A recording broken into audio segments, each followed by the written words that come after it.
wali barokah. Nah, menurut mereka bersedia untuk diimami oleh orang di luar kelompok. Tetapi ternyata setelah pada tanggal 11 Juni MUI datang ke Pondok Pesantren Wali Barokah, ternyata MUI sholat di bawah di lantai 1, LDI mengadakan sholat jamaah sendiri di lantai 2.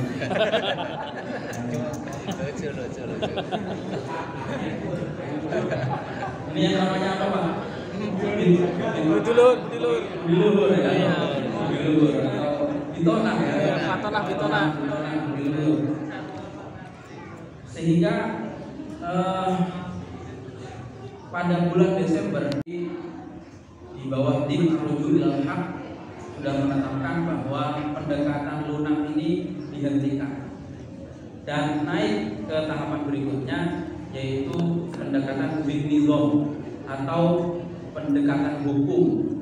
Sehingga hasil dari penelitian MUI ini sudah disampaikan ke kejaksaan untuk ditindaklanjuti secara hukum. Dan pada prinsipnya MUI mengawal terus kasus ini, mengawal terus agar supaya persoalan LDI ini bisa betul-betul tuntas. Yang terbaru, MUI tanggal 22 Juni baru 1 bulan yang lalu mengeluarkan surat edaran yang isinya adalah bahwa ini sesuai dengan hasil Kernas MUI tanggal 9 Desember tahun 2022.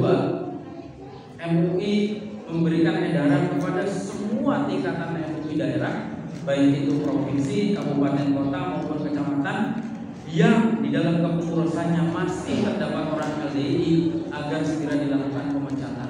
Setuju? Setuju ya? Setuju.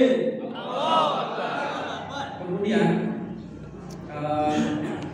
nah ini saya kira secara singkat sikap MUI terhadap LDI itu sebagaimana tadi sudah saya sampaikan. Ya alhamdulillah hari ini saya bisa berkumpul, meskipun saya senang sudah berkali-kali saya kumpul dengan teman-teman yang hijrah, ya, ada Pak Fajar, Pak Sigit, dan Pak Daud serta bapak yang lain. Kayaknya sudah 3 tahun terakhir ya. Iya. Sudah 3 tahun terakhir kami sering duduk bersama. Banyak sekali wawasan-wawasan yang kami dapat, dan saya kira memang bapak-bapak ini tentu punya anugerah tersendiri dari Allah ketika diberikan jalan oleh Allah untuk bertobat. Karena tidak semua orang diberikan kesempatan untuk itu. Kalau kita, ya paling mudah adalah janji Allah atau pernyataan Allah di dalam Al-Quran bahwa innallaha yuhibbut tawwabin wa yuhibbul mutatahhirin, bahwa Allah itu mencintai orang-orang yang bertobat. Dan dalam hidup ini tidak ada yang lebih tinggi yang kita tuju dan harus kita capai selain kecintaan dan keridhaan Allah Subhanahu wa taala. Bapak Ibu, dulu waktu di LDI dijanjikannya apa? Surga. Ada perintahnya di Al-Quran kita supaya disuruh mencari surga. Yang ada itu ya adalah wa ma khalaqtul jinna wal insa illa liya'budun. Kita ibadah itu karena memang ada hak Allah untuk agar supaya kita beribadah kepadanya, karena kita sebagai hambanya. Kalau soal surga dan neraka itu haknya Allah untuk memberikan kepada kita atau tidak. Kalau kata ulama-ulama, ya kita ini bisa mendapatkan surga kalau mendapatkan rahmat dari Allah Subhanahu wa taala. Karena amal kita ini enggak akan mencukupi untuk bisa mendapatkan surga. Lah ini ada manusia sama dengan kita yang lemah pengetahuannya, seakan-akan memegang kapling surga. Sesat apa tidak kira-kira? Ini ada orang orientasi beragama bukan karena Allah. Kalau dulu ya ulama-ulama kita itu sangat menjaga adab. Jadi ulama-ulama kita itu dulu bahkan ada yang saking tingginya rasa malunya kepada Allah, kalau mau berdoa minta surga saja malu. Lah ini ada orang wajib malu surga. Nah ini kan ngawur ya.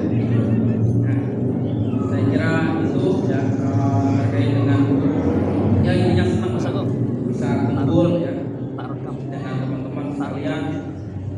Saya tadi diceritakan soal Az-Zaitun dan memang betul ya, saya tadi pagi itu ke-8 kalinya saya bicara Az-Zaitun di TV One. Sudah ke-8 kali di catatan demokrasi, di Dua Sisi, Apa Kabar Indonesia Pagi, dan beberapa hal.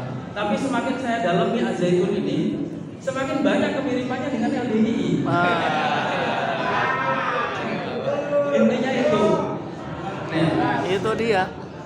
Saya tuh kan bukan gak berpikir sampai ke sana, tapi semakin saya dalami LDII Az-Zaitun, saya pikir-pikir lagi, semakin banyak kesamaannya. Pertama, senang sekali menafsirkan Al-Quran dengan nafsu, tidak menggunakan qawaid, tidak menggunakan tata caranya. Padahal di dalam keilmuan Islam itu kan ada yang namanya qawaid tafsir atau ulumul Quran. Ada beberapa ulama yang menulis panjang lebar soal tata cara menafsirkan Al-Quran.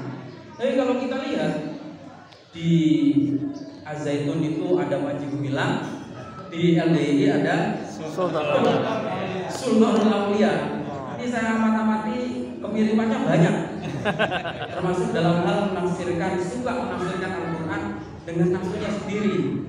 Padahal menafsirkan Al-Quran itu banyak kriterianya. Yang harus ketika kita mau menafsirkan Al-Quran, kita harus lihat dulu ayat yang lain. Tafsirul Quran bil Quran, ini taraf yang paling tinggi ketika Al-Quran ditafsirkan oleh ayat Al-Quran yang lain. Kemudian tafsirul Quran bil hadis sahih, kemudian seterusnya. Tapi ini kan kalau kita lihat dua orang ini kan senang sekali menafsirkan Al-Quran dengan nafsunya. Contoh misalnya, yang paling fatal itu adalah Panji Gumilang menafsirkan ayat wa ma yantiqu 'anil hawa in huwa illa wahyun yuha sebagai dasar bahwa Al-Quran itu bukan kalam Allah, tapi kalam Nabi Muhammad. Ini sangat ngawur gitu. Lah, kalau Al-Quran itu kalamnya Nabi Muhammad, bagaimana mungkin di Al-Quran itu banyak teguran kepada Nabi Muhammad? Abasa wa tawalla, masa dari Nabi sendiri tegur beliau sendiri. Kemudian di Al-Quran juga, dalam sejarah turunnya Al-Quran, banyak sekali momen Nabi itu menunggu turunnya ayat. Contoh hadisul ifki, ketika istri beliau difitnah ya, itu kan peristiwa itu panjang dan Nabi betul-betul sakit karena nunggu turunnya wahyu itu sangat lama sekali. Ini kalau Nabi itu, Al-Quran itu ucapan Nabi sendiri, buat apa nunggu-nunggu gitu ya. Ini kan nggak masuk akal. Kalau Panji Gumilang mengatakan Al-Quran itu bukan kalam Allah, apa bedanya sama orang-orang kufar Quraisy pada saat Al-Quran itu diturunkan? Banyak yang lain. Perempuan tidak harus dinikahi, karena di Al-Quran kalimatnya cuma wa ashiruhunna bil ma'ruf, gaulilah dengan baik. Dia tidak di atas sebab nuzulnya. Ini ayat turun kepada siapa? Ini kan perintah kepada suami dan istri, bukan kepada orang yang bukan suami istri. Makanya Panji Gumilang tidak perlu nikahi perempuan, yang penting digauli dengan baik.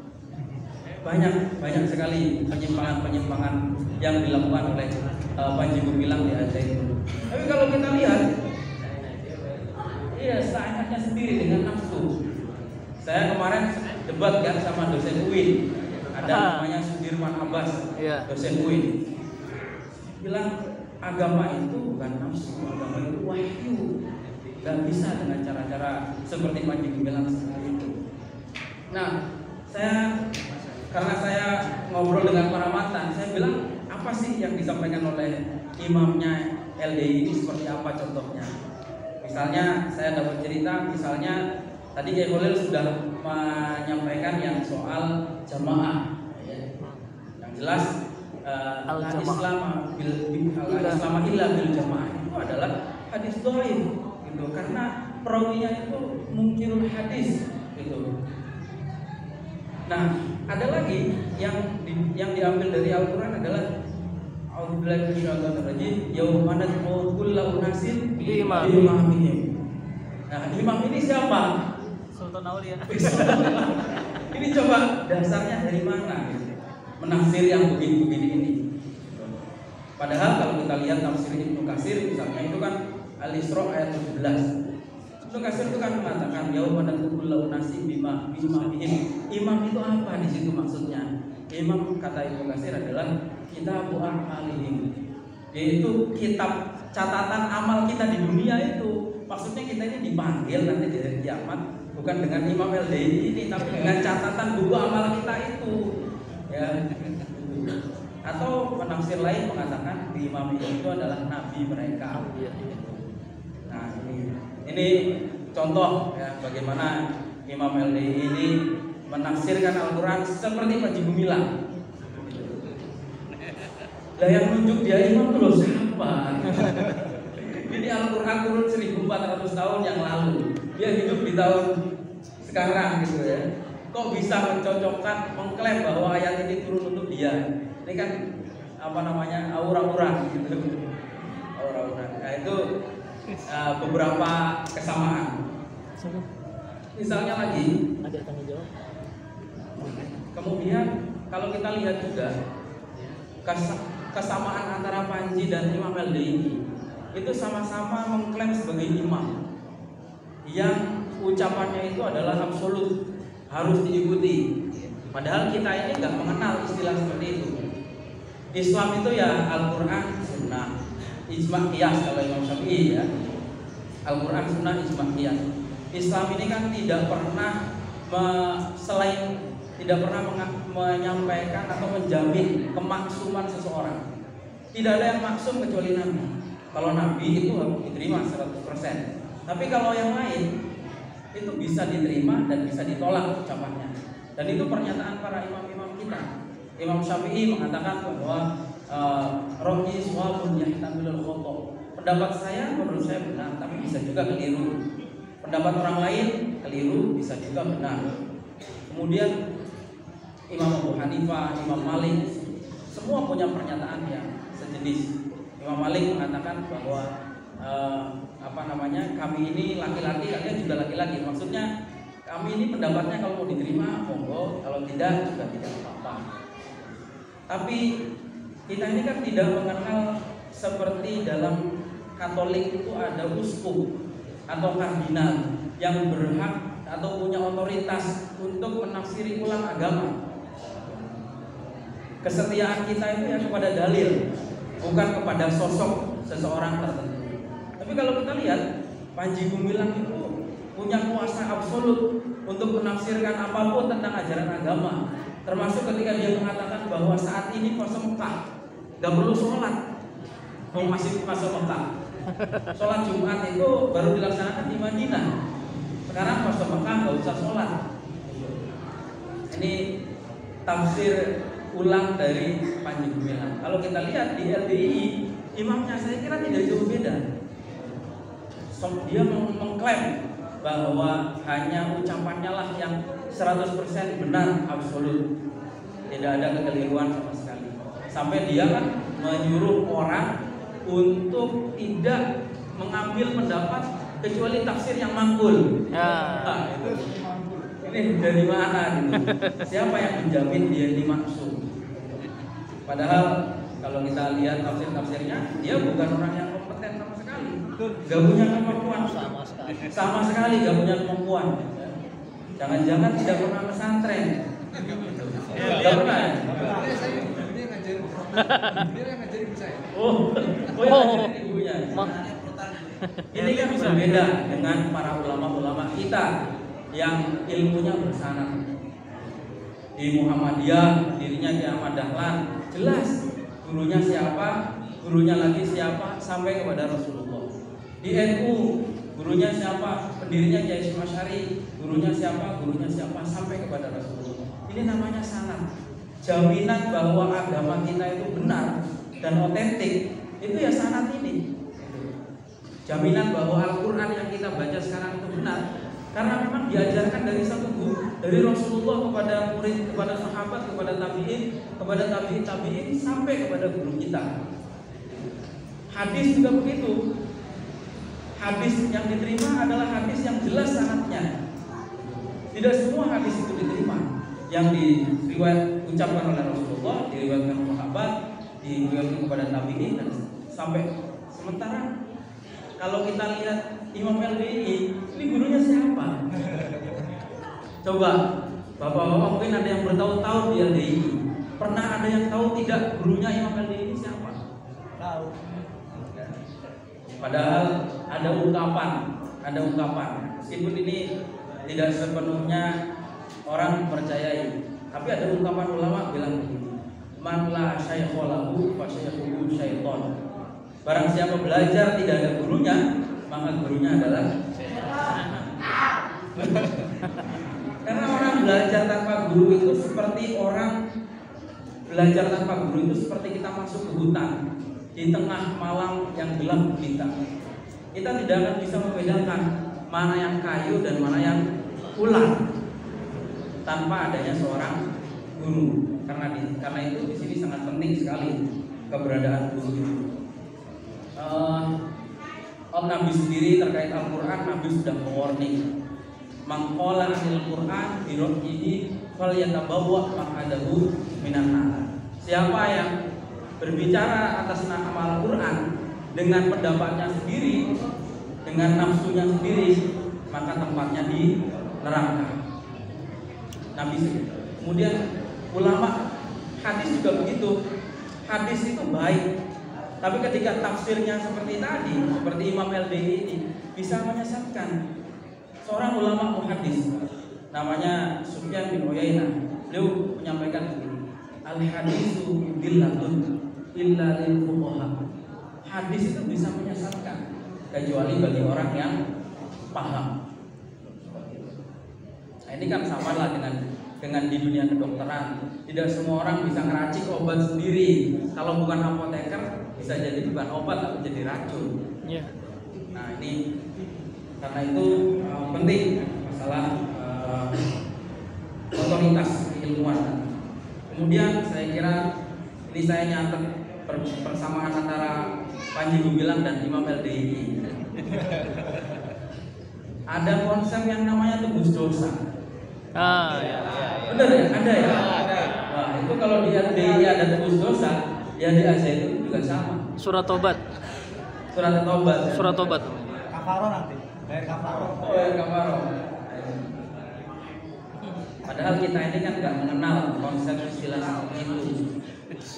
Kok bisa ada orang taubat itu pengampunannya dari imamnya? Mandatnya dari mana? Padahal ya di Islam itu sudah jelas. Taubat itu ya langsung kepada Allah. Nggak perlu ada makelar-makelarnya gitu. Orang tuh tobat saja kok pakai makelar gitu. Ngapain ya?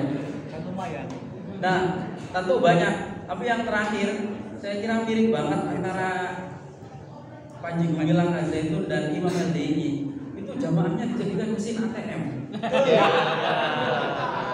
Itu yang paling penting itu. Kalau di LDI namanya apa? Yusrun. Persenan. Dan di apa namanya di Panji Gumilang itu juga sama, tapi lebih besar 30%. Wah ini apa? Nah itu tadi Kiai Khalil sudah menyampaikan. Ini namanya adalah mewajibkan sesuatu yang tidak diwajibkan oleh Allah. Ini namanya nambah-nambahi syariat. Nambah-nambahi syariat sendiri. Kemudian ya banyaklah, saya nanti kalau cerita terlalu panjang. Tapi yang jelas LDI ini negara dalam negara. Ya betul.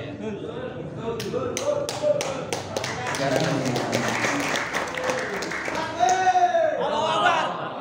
Makanya kalau nanti ada aparat pemerintah, baik itu polisi, TNI, BNPT ataupun apapun ya, yang mendengar adanya informasi pelaporan Imam LDII itu harus ditindaklanjuti dan harus dibela. Setuju. Allahu Akbar. Ya, karena LDII ini negara dalam negara. Dia hidup, padahal sudah jelas ya. Kalau soal ketaatan kepada pemerintah itu kan kita cari di Al-Quran, di hadis, semuanya seperti itu. Di dalam kitab Sahih Bukhari dan Sahih Muslim, Babul Fitan, di Babul Fitan ada 80 hadis semuanya memerintahkan taat kepada pemerintah. Kata hadis itu bahasanya agak ekstrim. Katanya wa in akhadha malak wa daraba dhahrak. Meskipun pemerintah itu mengambil hartamu dan memukul punggungmu, tapi tetap harus ditaati. Kata Nabi juga dalam hadis lain, pemerintah itu harus ditaati meskipun dia adalah seorang budak kulit hitam yang rambutnya itu seperti anggur, ya, dompolan anggur.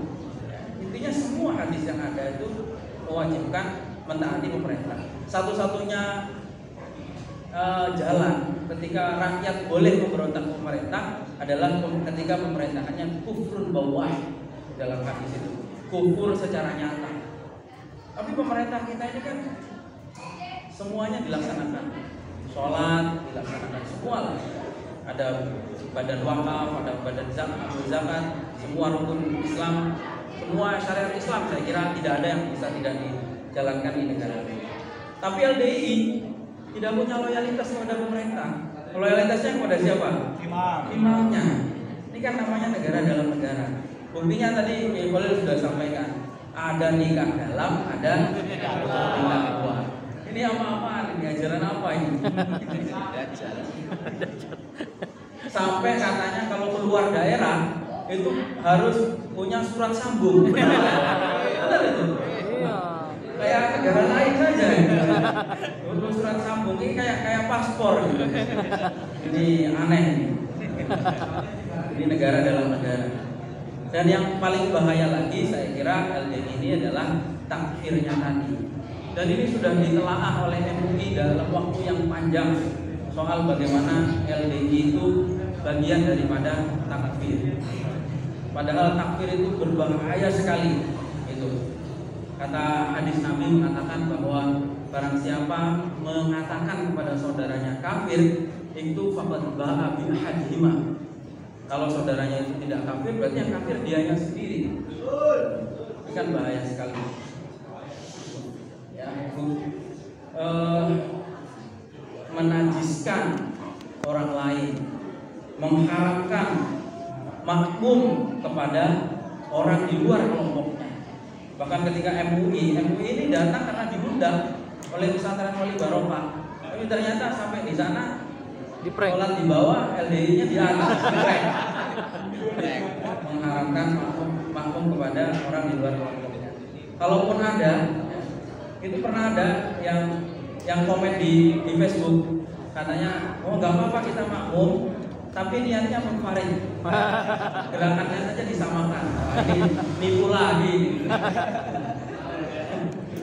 Padahal Nabi itu udah jelas petunjuk Nabi itu. As-sidqu yahdi ilal birri wal birru yahdi ilal jannah.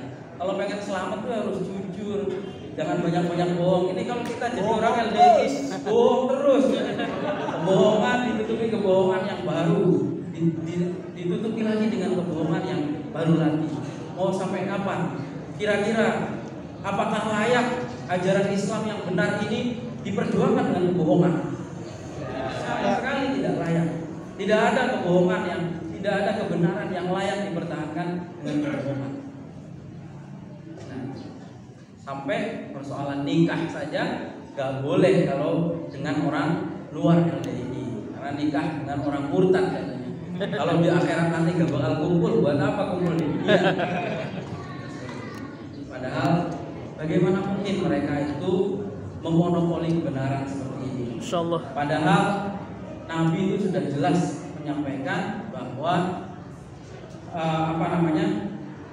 Nabi itu bilang bahwa Nabi sampai bersumpah, wallahi ma akhafu alaikum an tusyriku min ba'di.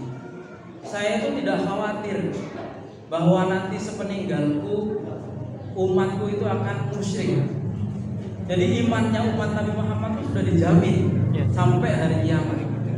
Jadi jangan ada orang yang mencoba-coba untuk memonopoli kebenaran, mengatakan bahwa yang Islam hanyalah dirinya atau kelompoknya, sementara di luar kelompoknya itu sudah musyrik semua. Ini menyalahi ajaran Nabi. Di dalam hadis Nabi juga menyampaikan bahwa fa idza ra'aitum ikhtilafan katsiran fa 'alaikum bis-sawadil a'dzam. Kalau kalian nanti di hari akhir melihat perpecahan yang semakin banyak, berpegang teguhlah kepada yang mayoritas, ajaran mayoritas yang Islam. Yang mayoritas itu apa? Syiah bukan mayoritas, Ahmadiyah bukan mayoritas, Bahagia bukan mayoritas, yang lain-lain bukan mayoritas. Yang mayoritas hari ini itu Ahlus Sunnah wal Jamaah. Ini yang harus dipegang mestinya. Jelas perintahnya Nabi, fa idza ra'aitum ikhtilafan katsiran fa 'alaikum bis-sawadil a'dzam, berpegang pada yang mayoritas. Karena ada jaminan juga oleh Nabi bahwa Majtama'at ummati 'alal dhalalah, lan tajtami' ummati 'alal dhalalah. Umatnya Nabi Muhammad itu tidak mungkin sepakat kesesatan, apalagi kemusyrikan. Sementara LDI itu seakan-akan membatasi kebenaran itu hanya ada pada kelompoknya, sementara kelompok lain itu dituduh musyrik, dituduh kafir, dan seterusnya. Nah ini kemudian kenapa negara harus membela orang-orang yang hijrah dari LDI? Karena memang LDI ini membahayakan dalam jangka waktu yang akan datang. Dalam catatan di MUI saja kami dapat data pelaku yang dijerat menggunakan undang-undang teror dari LDI itu sudah ada hampir 10 orang. Masya Allah. Termasuk yang di Jambi. Ini yang dijerat dengan undang-undang teror. Tapi yang dengan pidana umum, teror yang dilakukan oleh orang LDI itu tidak kurang dari 300 kasus teror yang dilakukan oleh orang LDI. Masya Allah. Terutama kepada mantan-mantan LDI. Nah ini berbahaya sekali ke depan. Termasuk Kiai Khalil katanya sudah diancam mau dibunuh. Banyak ya. Sering Pak. Sering. Tuh, gak usah takut Pak. Jangan pernah takut untuk memperjuangkan kebenaran. Jangan pernah takut. Resiko terburuk itu apa? Mati.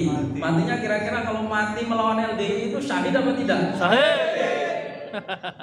Pasti syahid. Itu karena mati dalam memperjuangkan kebenaran. Itu sudah jelas sekali. Apalagi ya saya ingin informasi dari mantan-mantan LDI ini jadi